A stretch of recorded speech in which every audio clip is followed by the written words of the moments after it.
como batalhar para agradar a Deus. Não tem como você fazer algo para com a sociedade alheio a que você é. Não tem não. Porque antes de praticar qualquer coisa, nós vamos dizer assim: eu fui chamado por Jesus, eu fui chamado por Ele, eu preciso fazer aquilo que agrada a Ele, eu preciso, em meio à sociedade, demonstrar que Jesus, Ele mudou a minha vida, que Ele trabalhou em mim e que agora eu sou uma nova criatura. Porque, irmãos, a gente tem observado e hoje tem imperado uma coisa no meio dos obreiros, é muito danoso. A Bíblia nos ensina sobre o temperamento, fruto do Espírito. Gálatas 6:22. E às vezes numa resposta a gente entende, percebe a ira de quem está falando com você. Digo isso porque a gente passa por umas situações de comunicar com o obreiro e na resposta do obreiro você vê que aquilo não está legal. Vamos parar por isso? Não. O obreiro que está sob a autoridade de um pastor, ele vai aprender, ouvindo isso hoje, a se comunicar com o seu líder e se comunicar de forma agradável. Nós não fomos chamados para discórdia e nem para palavras torpes, ignorantes. Não foi para isso. Aprender a se comunicar de forma que a obra vai expandindo, vai crescendo, vai gerando unidade entre os obreiros, entre pastor, obreiro, pastor, igreja, pastor, obreiros, e assim o reino vai expandindo, a igreja vai crescendo, e a gente pode conjecturar o povo dizendo: o que está acontecendo lá? Que esse povo só cresce, louvado seja o nome do Senhor. Foi como em Pentecostes. O que eles têm? Eles estão bêbados agora? Não, é o Espírito Santo trabalhando na vida de quem quer ser trabalhado. É lindo se a gente deixar o Espírito Santo trabalhar em nossas vidas. É maravilhoso.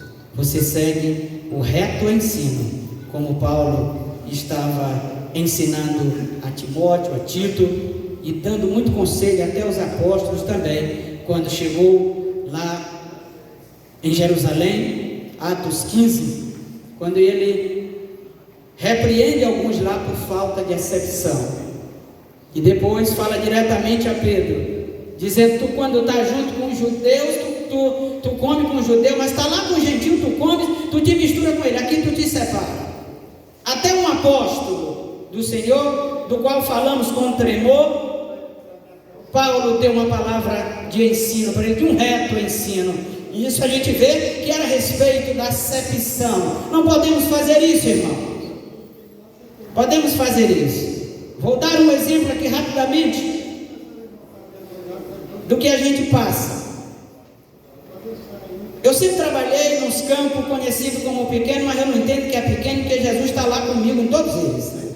E eu acredito que onde Jesus está, não existe pequenez, existe grandeza, autoridade, poder, ousadia, milagre, cura, salvação. Existe tudo isso porque Ele é que é o dono da obra. Mas a gente percebe que ao estar numa banca, vendendo alguma coisinha para construção, a gente vê algum descaso, a pessoa passa por longe, e depois, quando vê você lá na frente como pastor de um campo, aí muda completamente. Irmão, não se pode fazer isso. Hoje eu estou dando uma palavra para os obreiros e para mim, porque mais tarde, se Jesus me levantar como pastor de um grande campo, eu vou lutar comigo mesmo e pedir para o Senhor para Ele não deixar a soberba entrar no meu coração, porque diz Provérbios, se não me falha a memória, aqui é 6, também no capítulo 7, que todo arrogante, ele não ficará impune. Isso é para nós obreiros, para nós que estudarmos a Bíblia. A gente precisa entender o que Deus quer para nós. O versículo 10 do capítulo 3 de Paulo a Timóteo diz assim: tu, porém, tens seguido a minha doutrina, modo de viver, intenção, fé, longanimidade, amor e paciência. Você tem seguido o modo de viver de Cristo? Porque era o que Paulo vivia. Ele disse assim: ó, sejam meus imitadores como eu sou de Ele pode salvar e mudar e fazer um verdadeiro obreiro agir uma sociedade corrupta como em Creta na época de Tito. Então, queridos,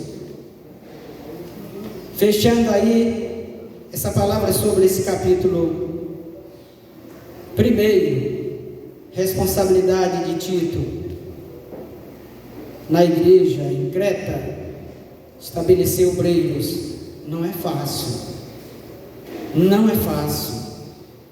Existem as qualificações, nós já vamos mencionar alguma delas aqui, e é necessário que nós alcancemos. Pastor, é impossível para nós. Não, senão Tito não tinha cumprido, senão Paulo não tinha cumprido. Próprio Jesus disse: no mundo vocês terão aflições, tem bom ânimo, eu venci, e ele cumpriu.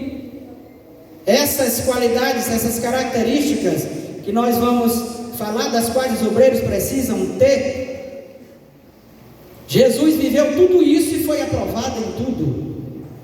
Eu acho que com esforço a gente alcança, porque foi o que ele falou: tão somente esforça-te.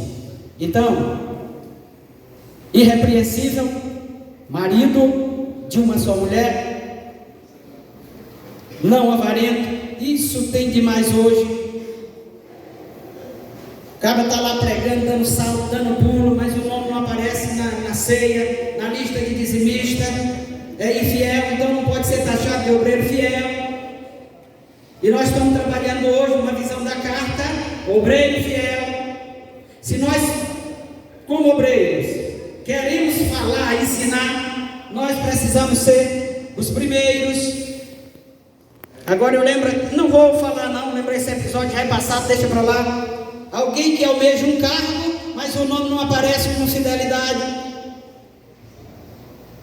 Como é que vai ser um presbítero na igreja? Pode trabalhar, pode construir, pode fazer o que for, mas é desobediente, porque dízimo é obediência ao Senhor. Trazei a casa do tesouro. Pronto.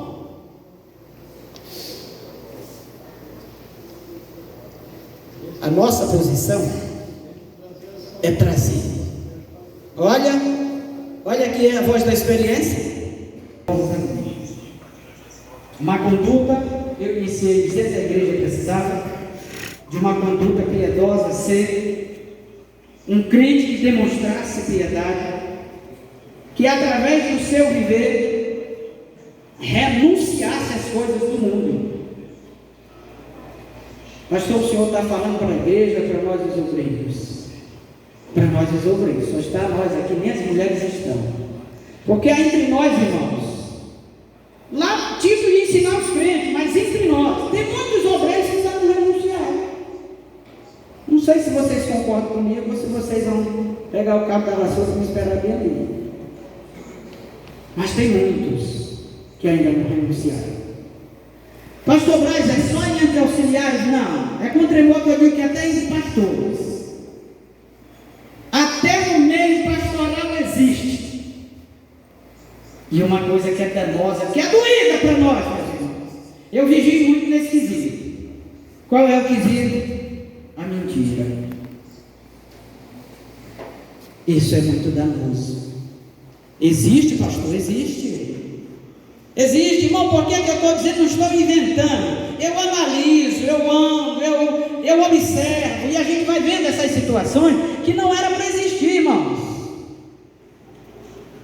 Aí às vezes o camarada pega e ensina de um grande teólogo, mas eu aprendi com um mestre também, que às vezes esse teólogo nem crente é. Pastorzinho Gomes, e os irmãos sabem que além de destrincha livro, visita livro, ora, faz tudo.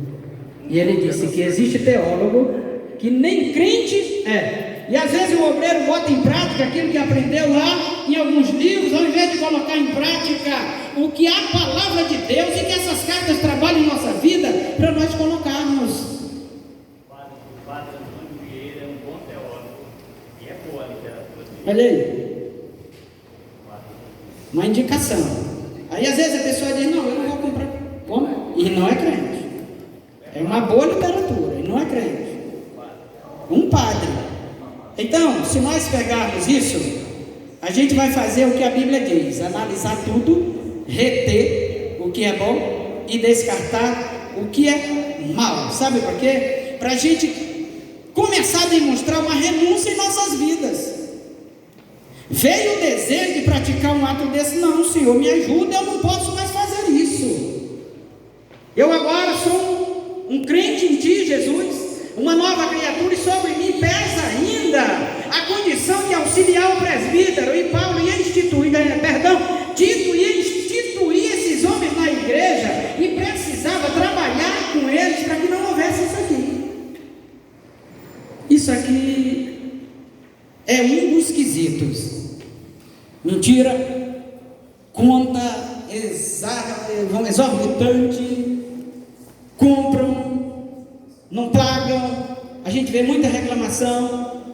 Até eu já fui numa loja comprar um carro, só um exemplo aqui, e quando eu cheguei lá, o vendedor olhou na minha cara e disse: olha, pastor, soldado, jogador de futebol e vereador não tem crédito aqui na nossa loja. Não vou dizer o nome porque eu não quero denegrir loja, ninguém, vida de ninguém. Que os inimigos de Deus eu faço é orar por eles, que eles também são nossos inimigos, então nós vamos orar para Deus salvar eles. Aí eu só disse para ele: eu digo, o senhor me conhece? Aí ele baixou a cabeça porque ele viu que havia cometido uma falha. Eu digo: mas está tudo bem, obrigado pela atenção, saí. E o certo, irmãos, é que desde que aceitamos Jesus, nós temos buscado viver de forma que o nosso nome na praça seja algo que não cause escândalo para ninguém, porque a Bíblia diz que ainda aquele por quem vier o escândalo. 15 dias depois, o telefone começou a tocar. Foram 7 lojas onde eu fiz cadastro, todas 7 ligando para mim, liberando aprovação, aprovando a compra do carro. E eu já estava com o carro em casa, porque na primeira loja que eu cheguei, o homem disse: se você quiser, você sai com o carro hoje daqui. O senhor é pastor? Porque ainda tem gente que acredita no servo de Deus. Sou. Pois o senhor quiser, leva logo o carro, que não trata da documentação todinha primeiro. E aí depois eu liguei para ele. Na verdade eu respondi para ele, porque ele ligou, querendo saber sobre o carro. Pastor, nós resolvemos passar e foi aprovado. Eu digo: foi tu e mais 6 lojas que aprovaram, mas o carro já está aqui na porta, na garagem. Eu te agradeço, filho, tá? A loja hoje está fechada. A loja hoje está fechada. E o irmão lá, acho que vocês vão concordar comigo. O modismo, agora entrei um pouquinho no ismo. É o modismo. Olhe para a igreja de Deus. Não vou dar detalhes, mas olhe para a igreja que se diz Igreja de Cristo. Você entende? Então, nesse quesito renúncia, o mundo tem um modo de viver dele, mas nós temos o nosso, irmãos. E Paulo queria que Tito ensinasse, com base na graça, que agora, irmãos, nós não temos mais que seguir as coisas lá de fora, não. Eles lá de fora, que pelo nosso viver, vão buscar a seguir a Cristo. Onde você vê isso? Atos 2. Todos os dias o Senhor acrescentava a igreja. Por que motivo? Porque os irmãos viviam unidos, viviam na doutrina dos apóstolos que eles ensinaram, viviam na comunhão, partindo o pão, e não queriam mais saber do mundo lá fora. Eles estavam vivendo aquilo que os apóstolos receberam de Jesus e agora estavam ensinando com eles. Resumindo, irmão, a graça de Jesus que nos ensina a viver sóbria, piamente, num século que muitos já não querem mais saber de Deus. Louvado seja o nome do Senhor.